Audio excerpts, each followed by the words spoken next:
Hey everyone, welcome back to another episode of Stripped by Sia, your podcast for strippers, sex workers, and all the fancy naked people in between.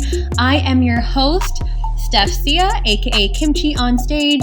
If you're listening, you can find me on stage at Shake the Show Lounge in March. That's the earliest booking I have because I'm very busy for the next month and a bit. And I am also a digital content creator, so you can also find me online on my OnlyFans. Sometimes I stream online as well on my Instagram, non-nude things. And also, I was a former sugar baby many moons ago. And I started this podcast a couple years ago because I wanted to help destigmatize sex work. And by doing so, I am bringing on a different guest every single week to tackle different forms and different corners on the sex work industry. Not just performers, not just providers, but also like people in the background, people on the back end, like every single aspect, because I really want to be able to provide a really transparent view on what real sex work actually is. And I've been doing this for the past couple of years, really, really enjoy it. And I am so excited to bring on more episodes this year for you as we are embarking on season 4 right now. I just also want to say shout out to Justin Erickson, brand new patron on our Patreon page. He gets a nice little shout out on this episode and future episodes for becoming a patron in my third base tier. Be sure to check it out. It's patreon.com/stripbysia. And if you want more information, feel free to DM me or check out the page. So enough of my spiel here. I am super excited to bring on today's guest.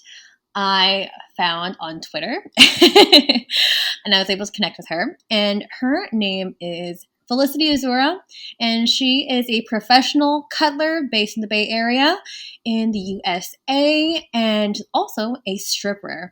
And today's topic, we are talking all about professional cuddling, what it is, safety parameters. We're talking about clients. We're talking about maybe different cuddling positions, different cuddling platforms, and some challenges that Felicity goes through being a professional cuddler. So enough of me talking. Felicity, are you there? Yep. Hello, welcome to the show. Thank you for having me. I'm really excited to be here. And I am also equally excited for you to be here as well. Thank you so much for your time. I'm really excited to unpack it all when it comes to professional cuddling. But yes, I defined you as a professional cuddler. You're also a stripper as well. But I'm going to flip it back to you so you can go ahead and define who you are and what it is you do in your own words and terms, and go. My name is Felicity Azura. I am a professional cuddler. I also do in-person sex work and online sex work. I've tried a little bit of everything. I started professional cuddling when I was 19 years old. I literally was on Tinder. I matched with someone. I don't know how we started talking about this, but at some point I said, I wish I could get paid just to cuddle people. And they were like, actually, you can. And I said, what? And they said, I am a professional cuddler. I'm on Cuddle Comfort. I'm like, no way. So literally within 1 hour of finding out what it was, I had already created an account. And within a day of creating that account, I already had my first appointment set up for the next day. I was very brash about this. Oh my God. And I was so scared during my first appointment. I was like, what the fuck did I do? But thank goodness, the first person I ever professionally cuddled was a trooper. Yay. I never cuddled him again after that. But after the first one, I was like, okay, I got this down. Wow. Oh my gosh. Okay. Wow. Felicity, my jaw is like dropped when you just like dropped that bomb. You're like, okay, so I'm this person Tinder, boom, start an account, and then boom, you had your first client. Like, what? And no, the professional cuddler and I never went on a date. Oh my gosh. That's such a cool way. Oh my gosh, that's such a cool entry point to get in professional cuddling. Had you ever done any other forms of sex work prior to professional cuddling, or was this your first kind of step into things? Yo, the first time I ever escorted was the day after my very first professional cuddling appointment. And the first time I ever escorted was also the first threesome I ever had in my life. So I was just doing a lot of things without really thinking about it beforehand when I was 19 years old. And I do wish I was more educated before I just threw myself in to the in-person sex work sphere. And so that's why I do talk about professional cuddling a lot, and I have my podcast. So no one makes the same mistakes that I did. Yeah. Because I'm very lucky that I was able to escape a lot of the dangerous situations that I put myself in. Ooh, okay, yeah, and I definitely want to get into that later on in the show once we get into more of the details, but holy crap, oh my god, I am just like trying to absorb and digest everything you just told me. Holy moly. Okay, so professional cuddling, and then you did a bit of escorting as well, all within, I guess, a couple days span, or a week. Yeah. Okay, did you even know what you were doing, or was it just like a rash decision? You're like, I'm just gonna give this a try, and what the hell, let's just see what happens.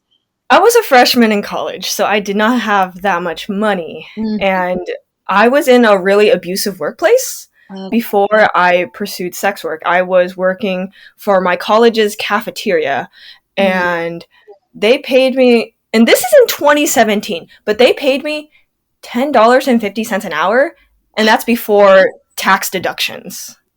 So for an entire month, I was working way more hours than I should have. Like, I was really falling behind on classwork. So I was overworking myself, and I, at the end, only got paid $200, and I was not given my paycheck until literally over a month after I stopped working at the cafeteria. So once I finally got that paycheck, I was like, fuck this, I'm just gonna do sex work because I can make $200 within 1 hour than, you know, the abusive workplace. Wow. Yeah, no, I hear you with that, being motivated that way for sure. Like, yeah, that's pretty awful. And like, Jesus Christ, is minimum wage is still like the same right now in the States? I'm sorry, I'm based in Canada, so it's like a little bit different, but that's fine. It's different from state to state, and within states, it's different from city to city. Oh, what? Really? Yeah. Well, it doesn't sound like there's much consistency there, but geez, like $10, that's, no one can live off that ever, especially after deductions. Like, no. Well, I'm sorry that you had to go through that in terms of like being in a shitty workplace. That's never fun. And then just like your take home pay is like fucking pennies, right? So that led you to sex work. And I guess you have never looked back since? Yeah, I never looked back. I mean, after I worked in the cafeteria, oh my god, I worked retail. I don't know if you've ever worked retail, but I firmly believe that working retail is even worse than working in the food industry because you don't even get food. Like, you have to pay out of your own pocket for food and maybe parking if you have to pay for parking. And I was working retail, sex work, and I was a full-time student. That was really difficult. And then the pandemic hit, so yeah. Oh my gosh, I'm double majoring. I'm trying to get a degree in both political science and ethnic LGBT studies because my college is cool and they offer that. Wow. So that is trying to do two majors all remotely, like I hate just learning through Zoom. I don't want to pay $10,000 a year to just watch YouTube videos and type on Blackboard. So I finally said enough is enough. I literally have never skipped a single semester in 2 years. So I'm just gonna take a 1-year break because I am trying to get a degree to become a teacher. And I'm seeing how teachers were treated like shit before the pandemic, and now they're really treated like shit. Like, all my relatives and friends who are teachers either cut back on their hours or they just left teaching altogether because they just can't handle it. And so I'm like, I don't want to overwork myself to get a degree, to get a job where I might die of coronavirus or some variant or something like that. Yeah. So now I am truly a full-time sex worker. I'm not doing, retail or food service. I'm not a full-time student. I'm just doing sex work full-time. Wow. without any distractions. That's great. How has that transition been for you? Like not having to think about school, not having to think about your classes and homework and assignments, and just being able to like I can just focus on the work that I'm doing and making money. How is that feeling for you? Okay, well, I very recently turned 23. My birthday was December 29th. Happy birthday! And Belated oh, birthday. thank you. So, um, in October of last year, I first met my boyfriend, and before that, okay, so I am polyamorous. I have two boyfriends, and so I have one partner whom I've been with for 2.5 years, and my other partner, we've been together for, wait, is today Saturday? No, No, it's today's Friday. Friday. Tomorrow officially be 100 days with him, and then like next month it'll be like 1,000 days with my other partner. Wow. I like these milestones, so it's just more excuses to give them gifts. And so in early November, I came out to my family as polyamorous. I told my parents, I told my siblings. In fact, um, my newer partner, he has met all of my siblings and my parents. Oh, good. Like, my parents even have a foreign exchange student living in their house, and they've met, and I've tried to like teach my partner Mandarin so he can speak to the Chinese foreign exchange student. Oh, cool. So I also came out as a sex worker to my siblings. My parents don't know, Okay. surprisingly. So my siblings know, and the siblings of my other partner knows. So one of my partners has no siblings whatsoever. Another partner of mine has 3 older sisters, and they're all married. They all have kids. Wow. So, yeah, How did that go those for you? partners, siblings, and the spouses, they know that I'm polyamorous and a sex worker. And I thought a huge weight would be lifted off of my chest after I came out to everybody. Not really everyone. Almost everyone.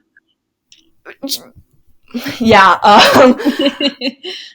And I still feel like there's a huge weight on my chest because my parents don't know I'm a sex worker. Yeah, that's hard. And I mean, I'm Mhm. assuming that you're Asian. I'm Filipino Yeah. Chinese, so I understand where you're coming from culturally because there is a lot of disapproval Yeah. from. My newer partner is Filipino, and he comes from a country that is 99% Roman Catholic. Yep, And so, exactly what that's like. Me too. short, both of my partner's families are Roman Catholic. Like, my other partner, he's Mexican. So, yeah, very shortly after I got with my newer partner, he told his dad and his mom, who are separated, and his dad, who is white, his dad handled it pretty well. His mom, who is, I guess, a devout Roman Catholic, didn't really handle it well. And he's got like 3 other Ninas. I don't know how devout they are. I'm sure, like most Roman Catholic families, it varies amongst the siblings. But in May, I'm going to meet his mother for the very first time. His father lives on the other side of the United States, so I don't think I'm going to meet him for a while. Wow, that's a lot. I mean, I applaud your bravery in that it's not easy to come out as a sex worker, and also I understand and can resonate with that weight that weighs down on you when you want to reveal this information because like this is what you're doing full time and you want to like for me I always want to like tell my mom that like hey I'm okay, I'm fine, but then I know she would just die if I ever told her because she's really crazy Roman Catholic, like devout. Yeah, my parents aren't religious, but they're pretty conservative. Like, I feel like even if I was married, if I were to have sex not for procreation purposes, my mom would still get mad at me. Yeah. Even if I was married. And like, so both of my partners are engineers. and they take good care of me. And I am a domestic violence survivor. I was in an abusive relationship when I was 18. So I told my parents, we tried to file a case with the police. That didn't work out. And so ever since then, I mean, my mom still wanted me to be in safe relationships before I was 18, but ever since I got out of an abusive relationship, my mom always, in the back of her mind, wondered if the person I'm currently dating is abusing me. Right. And I understand motherly instincts. Yeah. But, like, I'm polyamorous. Having one person take care of me and make sure that I'm okay when my parents aren't around, that's great. Mm-hmm. Now I have two people taking care of me and making sure that I'm all right. But my mom, to her, it's like, oh no, now it's like two people who are probably, taking advantage of my baby. And it's like, man, I can't wait. Your mom is concerned for you, but hopefully she can one day see that you are okay and you're in control here and you're in a healthy environment now. So thank you so much for sharing that. And I hope one day maybe you'll be able to share with them that you're a sex worker, because it'd be so nice. Yeah, even for me, I'd love to have the conversation with my mom one day. But that's probably not going to happen anytime soon, though. But I wanted to kind of get into, I guess, professional cuddling, because that is what the bulk of the episode is today. So let's first start off with, like, what is professional cuddling? Is it really just what the title entails? Just cuddling and you get paid for it? Or is there more to it than that? So I think it's pretty common for clients of professional cuddlers to also take them to the movies, take them to a restaurant, and just pay them for their time. And I know people say, oh, then you're a companion if that's what you do. I don't ID myself as a companion. I'm just like, hey, it's normal to get paid to cuddle people, and if those people who cuddle me also want to take me to the movies right afterwards, that's totally fine with me. I'm not someone who's against paid dates. Only one time in my entire career of professional cuddling have I been to a location and then my parents and my younger sibling walked in. What? And my clientele, and I think a majority of the clientele within pro cuddling are like white men, maybe South Asian men who are like twice the age of whoever they're cuddling. Okay. I was very lucky in that the person I was with at the time, he was in his 20s. So he looked like someone I would just go on a civilian date with. Yeah. It would perceive as quote unquote normal. And so I was like, to make this less awkward, I'm going to call my family over.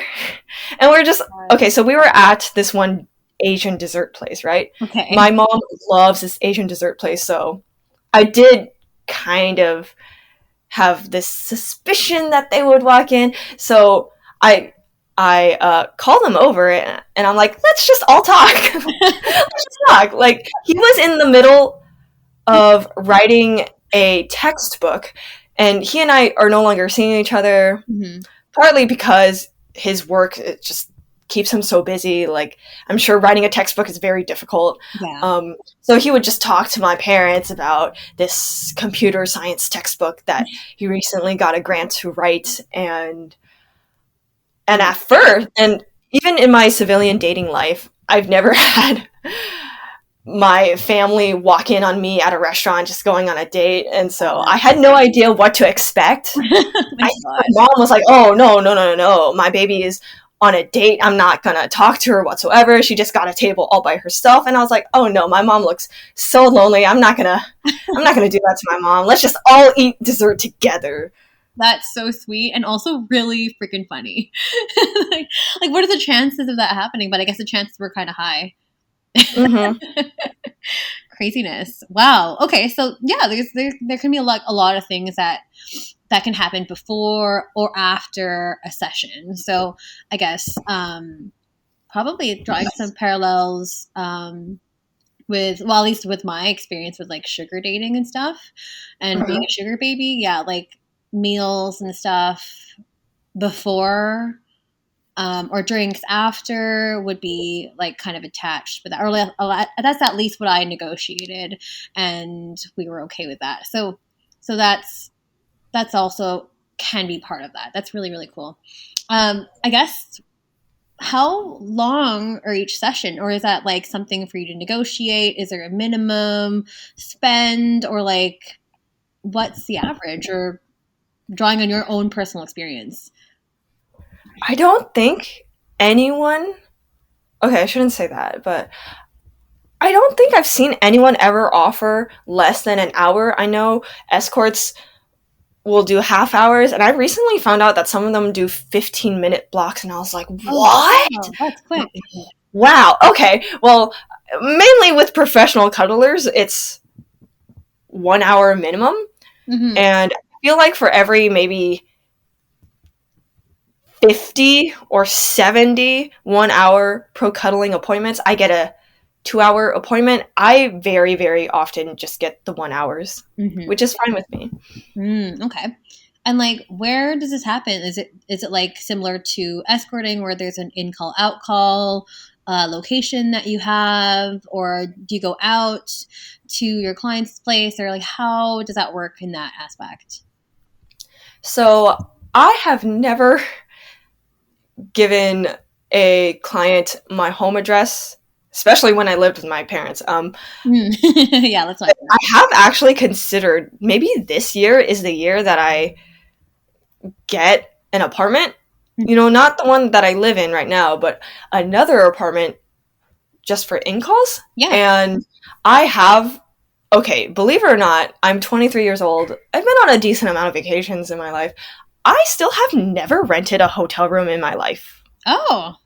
Yeah, and I mainly cuddle people in hot tub spas. I have never ever bought the hot tub spa reservation myself. I've always had the clients pay for the hotel room, or they'll pay for the hot tub spa for 1 hour. I've cuddled people in Airbnbs like maybe 3 times in my entire life. Mm-hmm. So I would rent out the Airbnb, but I would have the first client that I cuddle there also pay me back for the Airbnb. Right. And I know there are pros and cons. I have an entire episode on Pro Cuddle Hustle about in-calls versus out-calls versus both.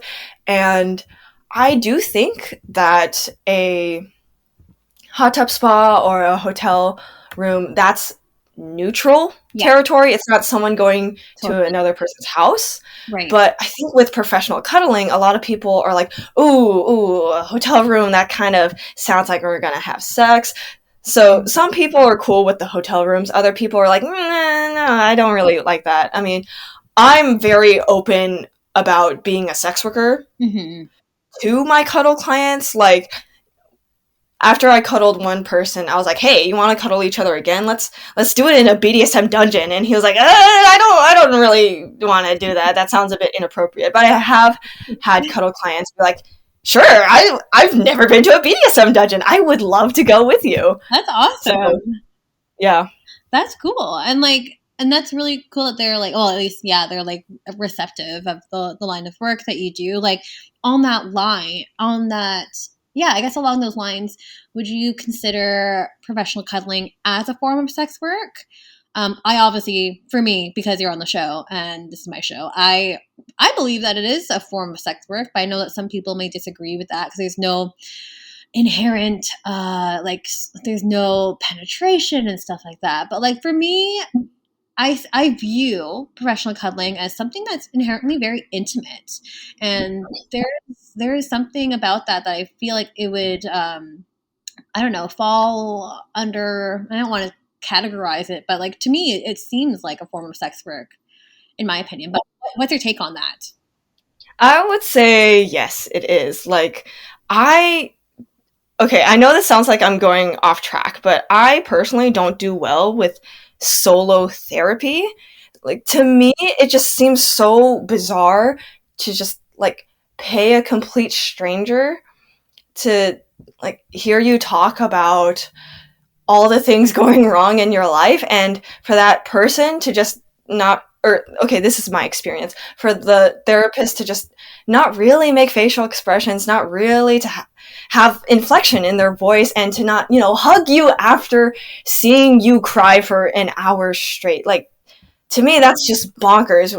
And with professional cuddling, I don't think it's synonymous with therapy, but to me it makes sense. Like, even when I'm not getting paid to embrace people, to me, it just makes sense when someone is opening up to me, especially if I am the first person to ever hear something in their life. To me, it just makes sense. Like, there's this human response to just hug them. Yeah. And as a professional cuddler, I've had so many people tell me things that they've never told their significant other, never told their parents, never told their best friend or mentor. They've, first time we meet, they really trust me. And it just it makes sense. I don't know if it makes sense to you, but it makes sense to me to just like hold someone. If okay, people don't really cry when we're cuddling, but it makes sense to me to just hold them if Yeah. they're being vulnerable. Yeah, absolutely. And you mentioned like something really important there, that it's very, very human to react that way and to provide comfort to them in that aspect. And really, really important, like the aspect of human touch and how powerful that can be in a session. Did you want to speak a little bit about human touch at all? If you have anything to share about that? I don't want to say it's difficult to have conversations about professional cuddling when I think just having conversations about cuddling, I don't often hear people have conversations just about vanilla cuddling. Like, Mhm. I've gotten so what cuddle positions do you do all the time? And it's like, we have a hard time coming up with questions other than, do you ever cuddle people who smell bad? And I just, like, I don't get along with every client I meet, but I don't want the first things that come to people's minds when I tell them about this is like, oh, do you ever cuddle people who are fat? Do you ever cuddle people who like have trouble getting laid? And it's like, I don't want to paint all people who seek cuddles in a bad light. Yeah. Whether Totally. you want it, with a professional or not, it's just, I don't know how it is in other countries, but especially in America, and you might say it's the same in Canada. A lot of people are like, I don't see why you would cuddle someone if it's not foreplay. Oh, Mm-hmm. really? Yeah. Yeah. And it sucks to hear a lot of people, and I mainly hear this from women, a lot of women say stuff like, man, I really want to go over to the person I'm dating's house and just like cuddle and watch a movie. But I think a lot of men assume that if a girl comes over to cuddle and watch a movie, then she's expecting some kind of like intercourse Right. to follow. And so Yeah. a lot of women are like, I guess I just won't cuddle anyone until I feel comfortable enough to have sex with them. But for a lot of people, they don't want sex. They just want to cuddle. They just want the embrace. Like, it doesn't mean that I want sex. Like, and I don't know where that came from. Or maybe that's just like how us North Americans were just kind of like raised by society. It's like, okay, well, this is a step. This is like a step into foreplay, and this is a pre-step to go into sex. That's really interesting. I never really thought about it from that perspective. But yeah, I mean, if you're hearing this from so many people, then it's definitely very telling. Man, sex has been so taboo in North America for centuries. And I guess like the late stages of a continent that has been so like anti-sex, but also like sex sells, is that now talking about cuddling is kind of like, why would I ever have a conversation about cuddling? Right. Right. But I think it's important that we have these conversations because, like, to me, it's like this is something that I was curious about, and this is something I heard about years ago because I think someone launched a cuddling company like a few years ago in Victoria, which is like the capital of BC.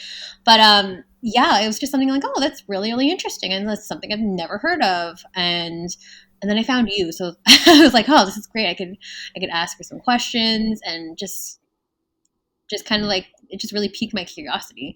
I know that before we pressed record, you also mentioned something about body work and how a lot of professional cuddlers are also involved with other forms of body work too. Do you want to touch a bit on that? Yeah, I am not an expert on body work, but I hope I get this right. I think body work is like therapeutic healing first, and maybe like help with sex afterwards, whereas sex work is mainly you're selling a fantasy and you're not really, I mean, I think it's therapeutic to go to a strip club, but it's like selling a fantasy first and maybe everything else second.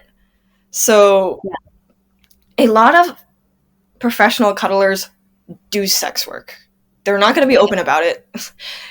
But I think these cuddle companies are more okay with their providers being open about being body workers because I guess being a sex therapist is not the same thing as like taking off your clothes and dancing provocatively for dollar bills. Right. But I have heard stories about, I forget the name of this one provider, but there's this one really well-known company that has kicked off a provider from their website for suggesting in the middle of a session with a client, hey, maybe a professional cuddler is not what you need right now. Maybe you need a surrogate partner. And then they kicked her off of the website. And like, she's been on their website for a long time, and she uploaded a YouTube video. I watched it and I felt so bad for her because I also have had cuddle clients and they would try to, okay, I personally think there's nothing wrong with solicitation. Like, I respect the hustle, but I've had some, and I myself do other things like domination, but I've had some clients in the middle of a cuddle session be like, hey, can you slap my face? And I'm like, what? And they're like, can you slap my face? I'm like, I mean, I physically can. And they would like, okay, I want you to spank me right now. And I'm a dominatrix. I don't have as many years under my belt as I do with professional cuddling, but I'm like, yo, I think you need a dominatrix. And if BDSM is something you want to do, it's extremely crucial that you negotiate these things beforehand. You don't just spring this up on someone in the middle of cuddling. Yeah, not cool. So I strongly believe that cuddle companies should not punish their providers if in the middle of a session they're like, hey, I think a pro cuddler is not what you need right now. I think you need a different kind of provider. Right. Have you ever had any pushback with clients that have like sprung shit like that on you mid-session? Oh yeah, I've had clients ask me for full service, which I no longer do. I haven't done full service since 2019. Yeah, that's really like for me that was like one of the first things that came to mind too, was just talking about like when I think of cuddling, I think of scenarios that I get scared of, like, if clients are going to try something else, I was wondering if we wanted to maybe transition into the topic of safety and establishing boundaries, like, because we're kind of going that direction anyway, so let's go there. So I think professional cuddlers and escorts have a lot to learn from each other. When I started out as a sex worker and professional cuddler, I did not have any friends, pro cuddler, sex worker, any of that. And it wasn't until I joined sex worker Twitter did I learn so much. Like, when I was a professional cuddler, so I did offer overnight stays. I was charging so little money for overnight stays. And then, well, now I know of some escorts charging like $4,000 a night for an overnight stay. And I'm like, what? What? Like, to me, just, if you told 19-year-old me that I could make over $1,000 for an overnight stay, I would not have believed you. And so with safety, like, if you're not doing an overnight stay, I highly suggest not falling asleep while cuddling, because unfortunately there are some people who will try to penetrate you if you fall asleep during a cuddle session. And like, I mainly used ride shares to get to appointments between the ages of 19 and 20.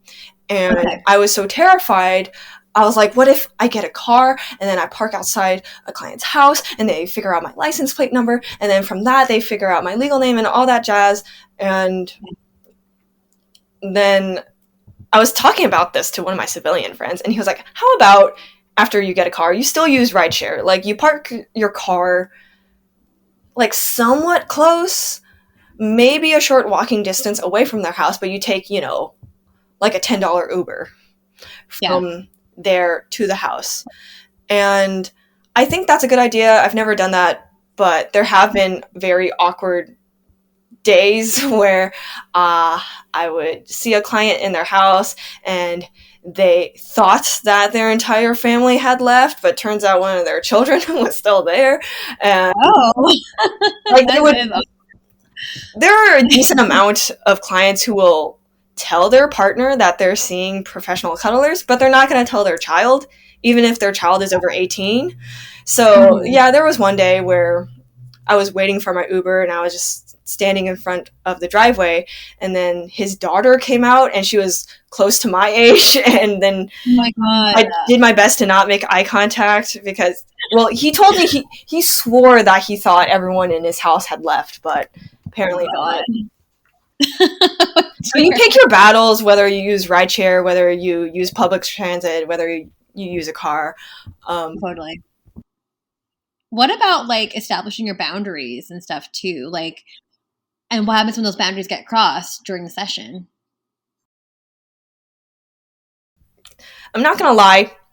After my 1-year hiatus, because in 2020, I did not cuddle anyone.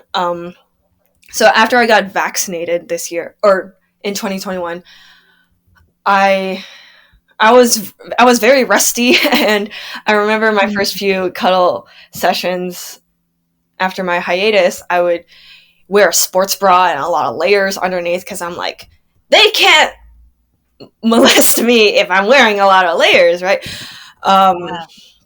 Yeah, I was proven wrong very quickly. And it sucks because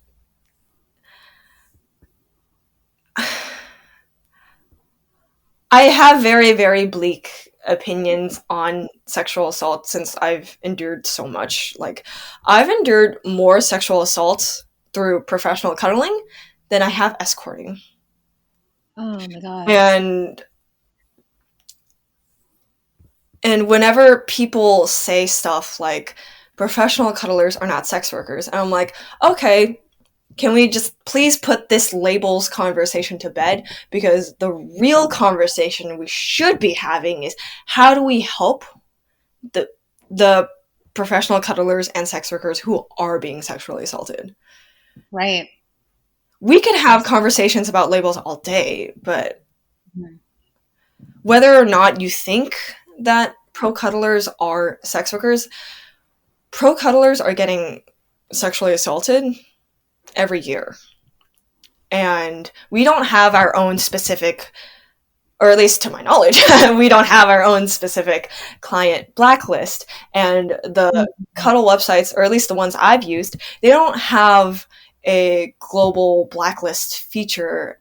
So the most I've done is when I was 19, I created a Google Doc, and at the time I did not screen, I did not do verifications. So literally after I would have a cuddle with someone who deserves to be on a blacklist, I would just put a bullet point and just put their URL on Cuddle Comfort.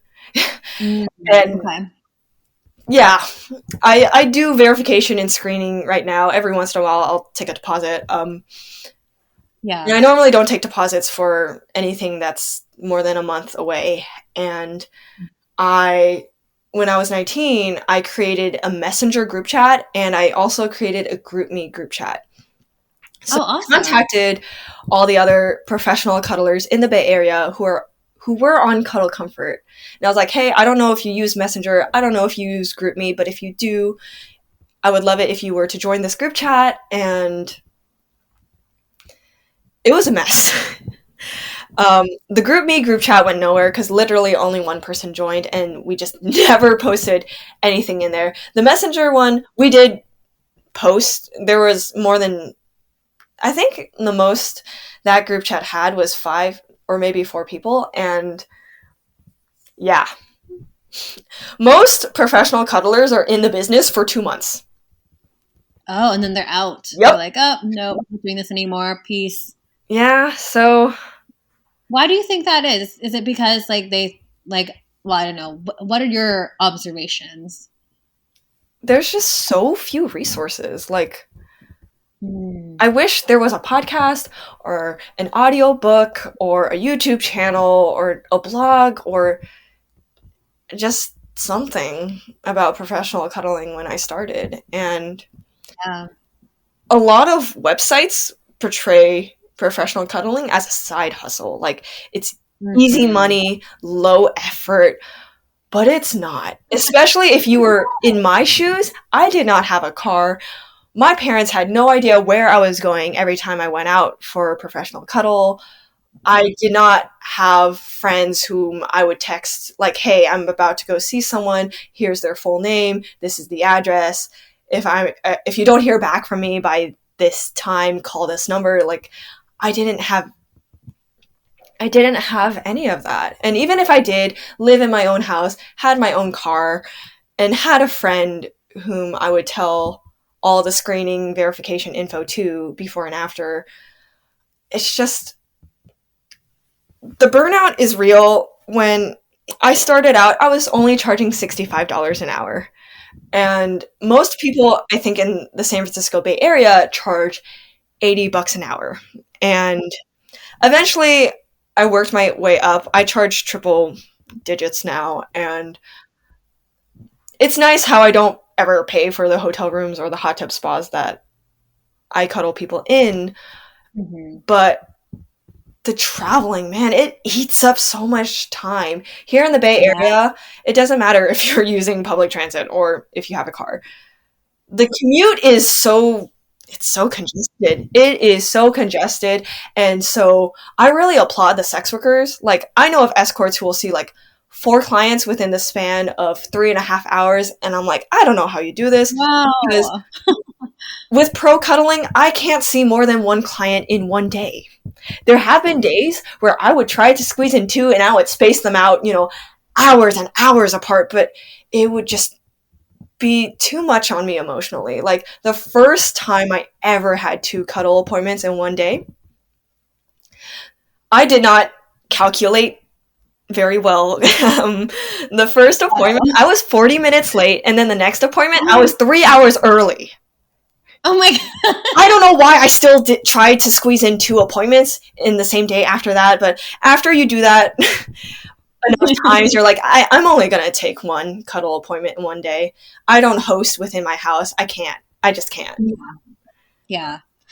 Wow. Well, thank you so much for sharing all that. Like, and I'm really sorry that there's just not a lot of resources out there right now. Like, I'm hoping that will change, and hopefully with the show coming out as well, like, hopefully there will be more people interested in this space. But you mentioned different websites too and platforms. Did you want to go into that? Because I know there's like Cuddle, there's like other Cuddle.com, and okay, yeah, go off. I don't know how to categorize. I guess because there's like this one website called Cuddle Party, and I know they're not the only website who hosts group cuddles, but they're the most well-known one. I think the website launched in like what 2009's a long time ago. In comparison to many other companies that started up in like 2013. So I have never done group cuddles, and I would love to join Cuddle Party. They have physical locations all throughout the United States. Like, before the pandemic, I mean, okay, in my mind, this makes sense. I know a lot of people try to keep, sexuality and cuddling separate, but I'm a sex worker and a pro cuddler. This analogy makes sense to me.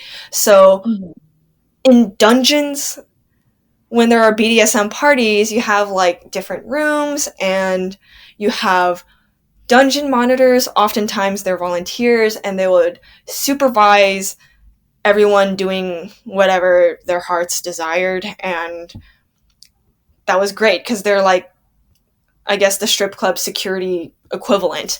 And then with cuddle parties, there would be professional cuddlers, I guess.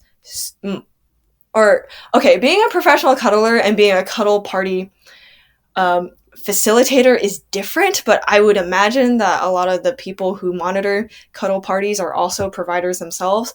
Like, I would love to be a dungeon monitor and a cuddle party monitor. And make sure that everyone like has a clear understanding of consent and everyone's respectful and no one's, like secretly recording anyone.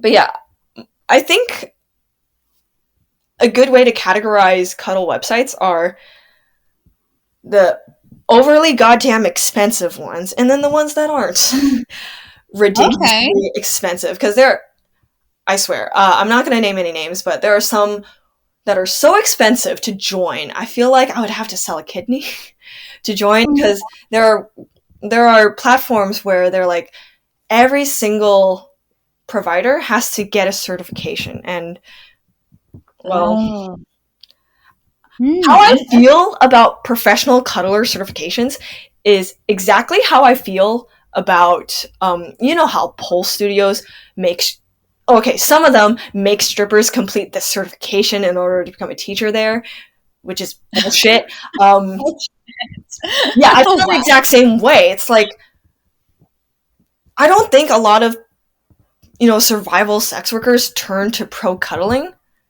to make an income, but I was in that desperate situation when I was 19, and it's just, regardless of if someone is desperate for money, just charging people thousands of dollars and forcing them to spend hours of their lives reading, novels of PDFs, and just, I think that's ridiculous, because you don't need to know, you don't need to have a degree in human anatomy to be a pro cuddler. No. You don't need any of that bullshit. What you really need to know is safety. And these cuddle websites that are making you pay out of the ass just to join, I wouldn't be surprised if they're like, oh, if you get sexually assaulted, call the police. Because, like, oh my God. I mean, I do like cuddling people in hotel rooms, but I still feel like the front desk people, they have eyes like a hawk. They're like, oh, this person is probably an escort. I should probably, check their trash cans after they leave for used condoms. I should, look at the IDs to see if they have the same last name, because why would this married man be cuddling someone who doesn't have the same last name as them? And it's just like, even if you don't get sexually assaulted, like, you could have an absolute angel of a customer at a hotel room, and you could still, be targeted by hotel workers. I don't think a lot of cuddle platforms think about that. I mean, the first website I joined, Cuddle Comfort, they had some moderators, But at the time, I think all of them were clients. They had no moderators who were pro cuddlers themselves, and that just created this unhealthy dynamic. And so we switched over to this other company, which went under last summer, but it was called Cuddle Connect. And at the very least, one of their moderators was a woman, and she was, to my recollection, a pro cuddler. So I was like, this is great. But the day before they went under, that female moderator private messaged me and was like, hey, there is something in your bio that we do not want on our website. And it's not like I was advertising my strip club or mini vids or any of that. It was just my official website. Yeah. But on my official website, I do talk about the online sex work that I do. Right. And so she told me to remove that. And, well, the site went under literally the next day, so I'm not too hurt by that. I am hurt that I had to pay, like, what, $5 a month, $10 a month? I don't remember. But I had to pay money every single month to be a provider on Cuddle Connect. And then when they went under, I was only refunded a very, very minimal amount. What? Like the bare minimum amount. I was refunded like $5, and that's awful. Yeah, and I recently signed up for this one website. I'm gonna reapply probably. But they're called Cuddle Companions, and they're like, okay, what is your name? Write a brief summary about yourself, and then we'll get back to you in maybe 72 hours. I got an email back, but they were like, there was something in your bio that we don't want on our website. And it was, I don't talk about like mini vids or just for fans or any of that on my pro cuddling platforms. I include my podcast, I include my official website, and and I guess these people will, you know, go onto the website and then click around and find out that I'm a sex worker, but it sucks how I'm being silenced just for being open about online sex work. Because there's a lot of sex positive cuddle clients out there. A lot of people who have never booked a provider think, oh, if you pay someone to cuddle you, you must be asexual. You must like never look at porn. And in my personal experience, I've had regular cuddle clients visit me in the strip club. They've thrown money on me. They've bought lap dances from my friends. And there's just a lot of sex positive pro cuddlers and cuddle clients out there. I wish we didn't have to portray ourselves to be so sex negative in order to like gain acceptance. Yeah, absolutely. And it really goes the other way too when it comes to how we treat clients and how we view our clients, because like it goes for so many things with sex work. I'm just talking about clients as just in general. And as you mentioned, like the way we view clients, or where the society views clients, like, oh, these people must be desperate. They can't get a girlfriend. They can't get laid. They can't get any of this. They're recluse and all this stuff. And I think we really need to stop that way of thinking as well, because it's just as dangerous and detrimental to just sex work as a whole, because these are human beings as well. And without the clients, like we wouldn't really exist. Our work wouldn't exist, right? So this is really, really super eye-opening and like so fascinating, just because I have never done an episode on this before, and I feel like we could just go on and on forever. There's so many questions here. But I know you wanted to also speak about being a social media manager and like having an assistant, helping with your presence online, and how there is a lack of presence online for pro cuddlers. I think if you're a pro cuddler who doesn't ID as a sex worker, I totally respect that.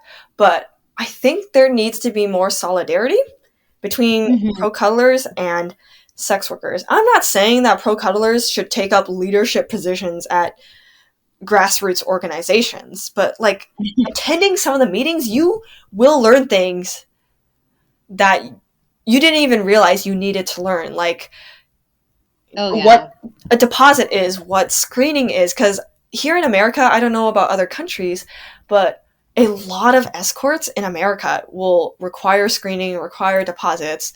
I feel like I'm the only professional cuddler who does that. Wow. And that should be the norm. Yeah, no kidding. I mean, if you don't want to accept deposits, that's fine, but at least do a background check. I wanted to be a sugar baby when I was 18, and this was before Tumblr had its like sex purge. So there was a gold mine of safety information on the sugar baby side of Tumblr, and so that prepared me for professional cuddling, because those blogs would teach me stuff like, oh, you don't have to tell your clients that you're doing background checks on them. Right. But even if you don't tell them, you should still, look them up on Facebook, look them up on LinkedIn, look them up on, I don't know, Yelp. And I've actually had like on these sugar baby blogs, they would say things like, when you set up a profile, do not use photos of yourself that are on other websites, because reverse image search is a thing. And I remember one day on Cuddle Comfort, I was like, I have like 4 photos of my face, but I want to include this one really cute photo of my face. It is on my Yelp account with my personal name, but I don't think anyone's gonna reverse image search. Someone reverse image searched me. Found my Yelp account. Yeah. And I'm not an active Yelp reviewer, but literally when I was on my way to that cuddle appointment with that regular, I was like, I am so excited to cuddle this person. Like, I feel comfortable enough to tell him my real name. And so I was literally on my way to the appointment, so excited to tell him my real name. And then when I get there, he tells me that he reverse image searched me and found my Yelp account and found out my real name. And he's not the only person who's done something like that. Yeah. Like, I had this one cuddle regular, and I told him, okay, I feel so sorry for all the sugar baby blogs out there, but I pretty much violated everything that they told me, because I was like, well, this is cuddling. This is cuddling. It's not the same thing as sugaring. Like, one of the pieces of advice that I would read on these Tumblr blogs was, do not tell these people where you go to school. Yeah. Always pick a different one. But with Cuddle Regular, I was like, well, we know each other well. I'll tell him what college I go to. And so he went on to the university's social media and found a photo of me, and it had my real name attached to it. And then he told me, hey, I just want to let you know that I was scrolling through the social media for your university, and now I know your real name. Oh my god. Fuck is what I'm thinking. I'm just like, oh. You got to be really careful with what you tell these people. Yeah, and what you put online too. And also just like, and I've said it before, just being careful with your images and videos that you put out there. Strip your metadata off that shit, because people can find you, and people will do those searches. You think they're not going to, but they will. So yeah, Jesus Christ. I mean, thank you for bringing all that stuff up, and like, thanks for bringing up your personal stories too, because it just gives so much context and weight to it. Yeah. Okay. Well, there's so much that, oh my God, there's still so much that I want to ask and stuff too, but we can kind of go over that with the questions that people have asked from the audience. So why don't we move over into that area? Okay. Yeah. So some questions here. The first one is, I guess, if you want to just quickly recap, this person is asking, what is professional cuddling? How would you define it in like a really quick elevator pitch? It's paid cuddling, and I want to heavily emphasize that just because something is non-sexual, that doesn't mean it's okay for children to do it. You really should be at least 18 years of age to book a provider or to become a provider yourself. And unfortunately, a lot of these cuddle websites, they don't age verify their users. Maybe they'll age verify their providers, but not the clients. And that sucks because I've literally had, 16-year-olds message me and be like, hey, I turned 17 in a week. Can you cuddle me? And I'm like, no, you should be paying attention to your homework and like applying to college and stuff like that. Never message me again. But a lot of people think that if something is non-sexual, it's okay for children to do it. And I'm like, no. Like a lot of BDSM is non-sexual, but that doesn't mean children should be doing. Like, God forbid, children doing it with, people over the age of 18. Cringe to that. But yeah, thank you for saying that, because I feel like sometimes we don't talk about that. And actually, I remembered something that I was going to say to you earlier about the websites and like why they were asked, like maybe an observation as to why they were asking you to take your website off. I think it is to do with like Bossa Sesta, because you don't want to be held liable for, hey, we might get taken down because this person is advertising. So, yeah, but if they really care about that kind of stuff, they should also age verify their 100%. Clients. Yes. That's really weird then, one-sided, that they only do it for the cuddlers. Yeah, and it's mainly just the providers paying to keep their profile active. I don't know of any cuddle websites where the clients have to pay to keep their account active, which sucks. Yeah. That's really bizarre. And I know we talked about this too earlier before recording, but like you kind of compared professional cuddling websites, or at least like, I guess professional cuddling websites similar to like panty selling websites. Would you say that they're kind of structured similarly? Okay, actually, I was thinking about how the website I'm currently on, Cuddle Up, I swear, I feel like the CEO of Cuddle Up is also the CEO of Seeking Arrangements, because they look so, like, uncannily similar.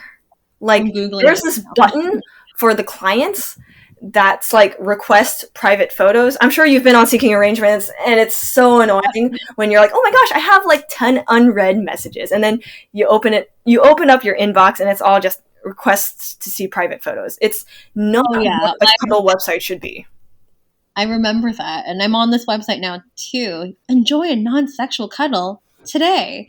Oh my gosh, I'm gonna have to look at this later. Movies to chill. Go for it. Bike ride. Go for dinner. Okay, this is funny. I will look at that later. With panty selling websites, I'm only on one. I've never used anything besides Scented Pansy, but a big reason why I joined it is because the providers can message the buyers.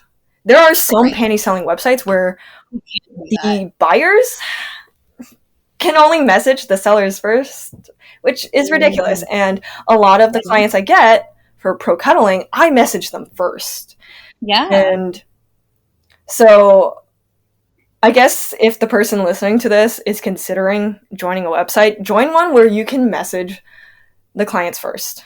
Do not join a website where you have to wait for the clients to message you first.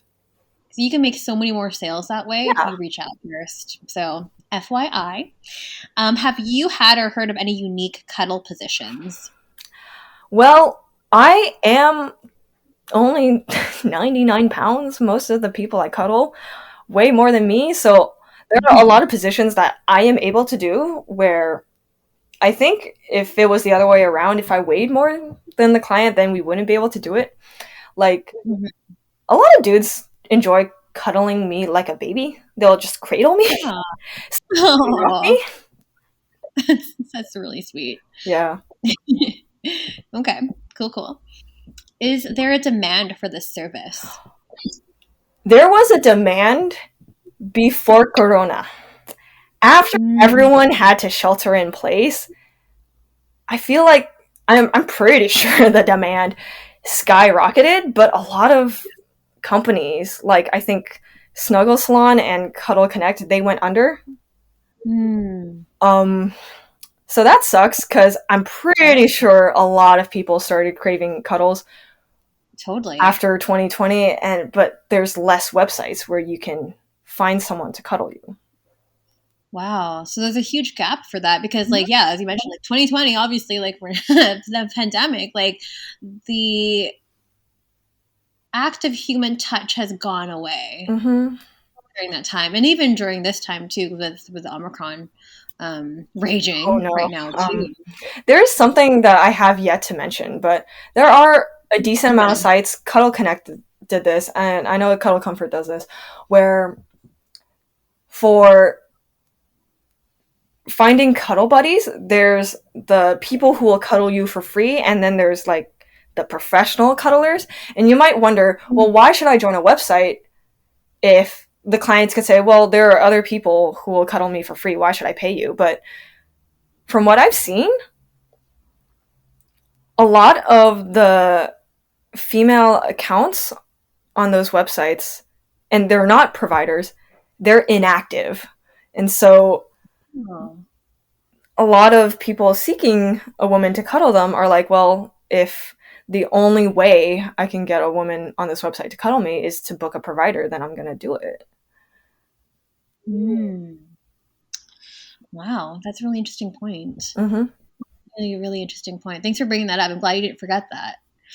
I guess we'll go into the last couple questions here. Do many clients mid-cuddle suddenly want full service or other forms of intimacy? I know we kind of mentioned that earlier, and that kind of goes with the last question too, in terms of like, does anyone ever get a boner mid? Yeah, I get the boner question a lot. Yeah, you do. I don't think it's a good idea to talk about your boner to a professional cuddler you've never met. Yeah. It's just, when you send your first message to a professional cuddler, it should go something like, hi, my name is so and such, and I would like to cuddle you. Do you have any free time? And then maybe next week. There are people who are very reluctant to book a professional cuddler because they're afraid that, I guess, the provider will just walk out if they become erect. And if you're insecure about that, please don't make your first message, hey, I am considering booking you. You kind of have to persuade me. Like, what are you going to do if I get a boner? That's nasty. Yeah. There's nothing wrong with having erections, I guess. I understand it's a biological response, but I think... Okay, I'm all for communication, but I do think talking about it does make it more awkward. If I cuddle someone and they have an erection, if they were to say, well, there goes Johnny again, just like, that makes it more awkward. Maybe if you say it like that, I'll laugh. But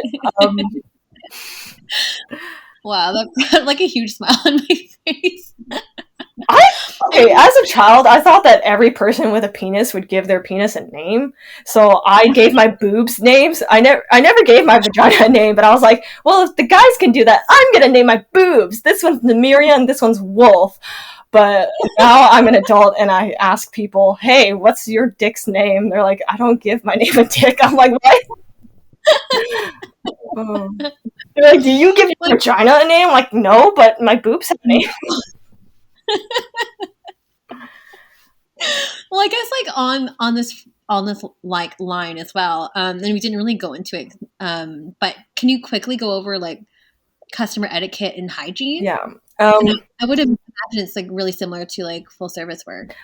I shouldn't say a lot, but I have had people bring an extra pair of clothes. I don't force people to take a shower in front of me at the beginning of every cuddle session, but I do appreciate it when they're like, hey, just to let you know, I'm going to see you directly after work, so I'm going to bring an extra pair of clothes to change into. And I really appreciate that.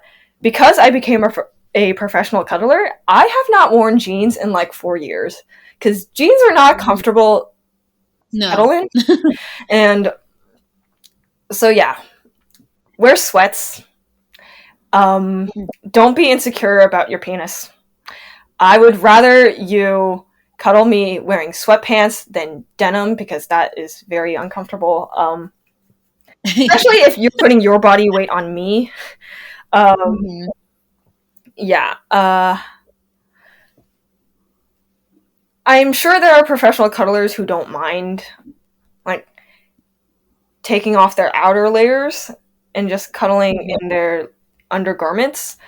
Right. But don't ask us to just show up in a bra and underwear. Yeah.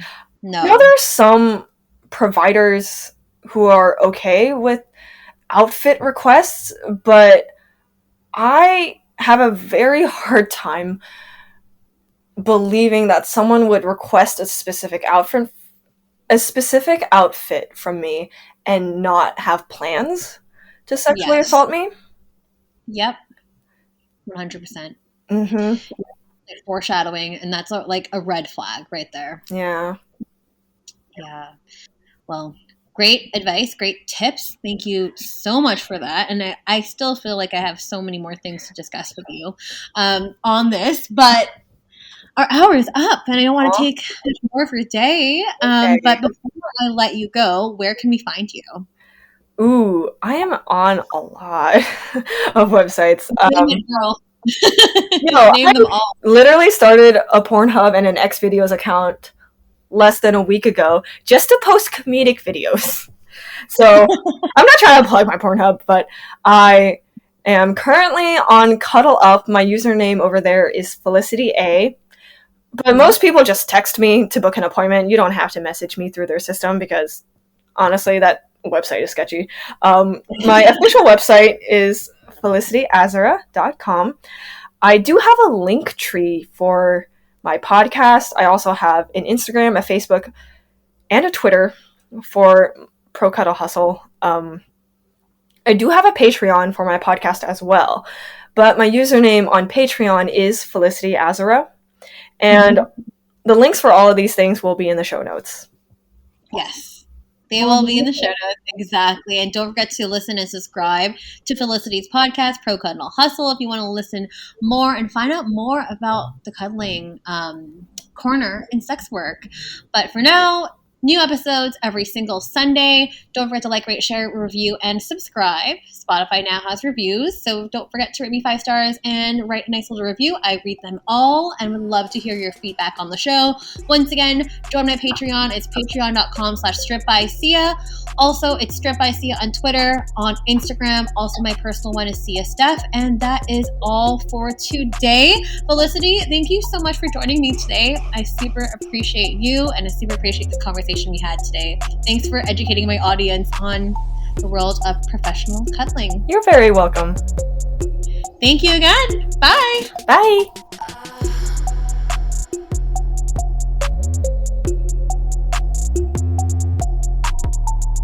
You're listening to Stripped by Sia, hosted, produced, and edited by Steph Sia. Music by Ted D. Graphic design by Maria Bellandarama, and photography by Ian Javerin.